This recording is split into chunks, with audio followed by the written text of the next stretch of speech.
Hi friends, today we will see the ASIC design flow. So ASIC design flow is a mature and silicon proven IC design process which includes various steps like design concepts, chip optimization, logical and physical implementation, design validation and verifications, DFT and many steps which are involved in this process. So we will see all the steps. I will explain you about how this flow will work and what are the steps involved. So the first step is specification. So specification is like it describes the functionality, interface and overall architecture of the chip which is to be designed. Like client will give the specification like these are the parameters, technology, and this is the chip size, array size, pixel size. So these are the specifications given by the client, and according to that the chip is to be designed. Once the specifications are given, then these specifications are given to the design architect, so he come up with a system level view that how our chip should operate given to the conditions.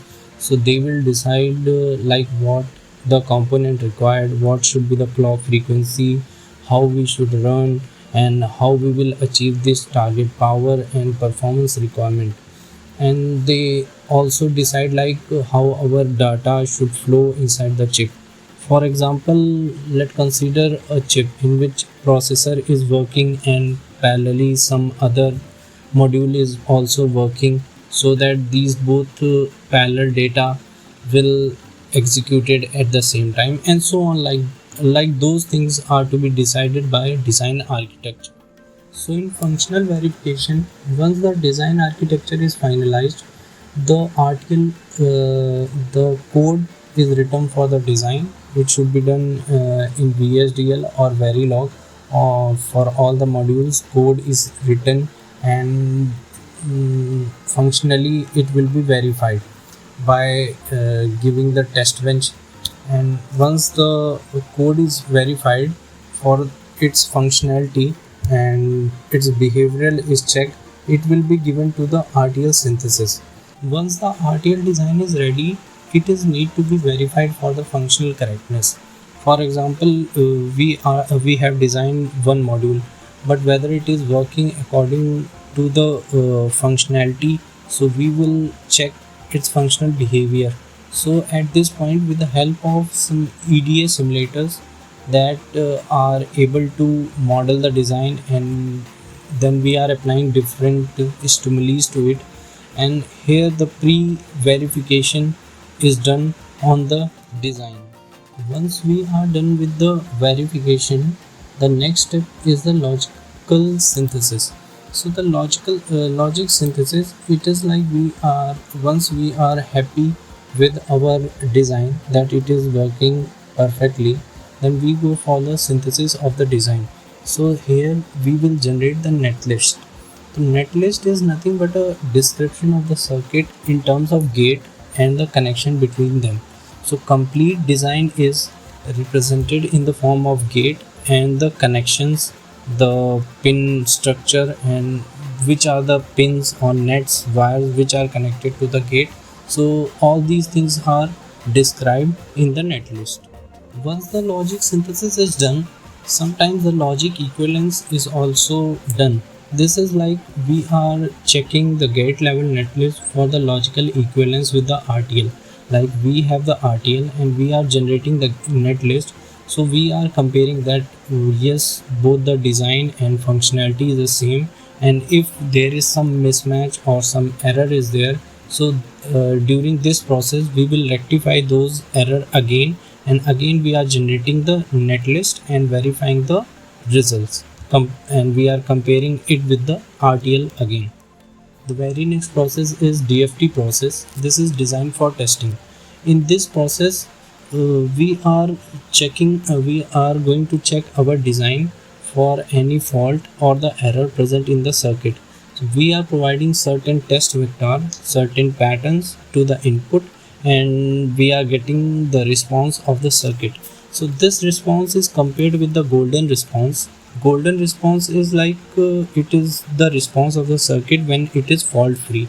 So if this the response is not matching with the golden response, then we will get to know that there are some error, there are some mismatches present in the circuit. So we can again rerun our synthesis and we will rectify those error. After DFT process, the next process is floor planning. So floor planning is like we have a fixed area, chip area. So in the floor planning, we have different modules of the chip. So for that, we are plan in the chip that for the particular area where we have to keep these modules. Like we have some mux is there, some adder is there, some multiplier is there, and some sequential logic is there. So all those modules we have to keep in the particular restricted area only. So for that, floor planning is done. So it is done to reduce the area requirement, to reduce the power, and also to reduce the complexity in the circuit and in our design. Very next process is placement and routing. It is same, it is like parallel with the floor planning process. Here once we are planned that here we will keep our modules, and so once all the modules are kept, then we are going for the routing. So connection between the different modules. So in this process we are giving the connections such that we will decrease the our length of the wire, like it should be less, and we will decrease the complexity, we will reduce the area of requirement, and we will reduce the critical path. All those things are to be planned and to be done in the placement and routing process. Once the placement and routing is done, then again we will go for the final verification process. Here the physical verification and timing verifications are done again. We will check for the DRC, we will check for the clocks, clock tree, and all those things are again checked. And again it is checked for the fault free circuit, fault free design, and area and power requirement. Once these things are comparable with the our specification, then we will go to the next step. So the last process is GDS process. Here once after the verification is done, GDS file is generated and it is given to the fab unit. So this GDS file, it consists the blueprint of the IC design.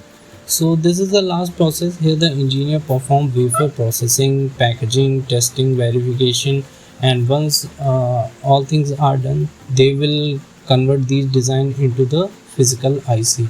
So this is the complete flow of the ASIC design. So this is the basic process which is followed by all the engineers and by all the firm.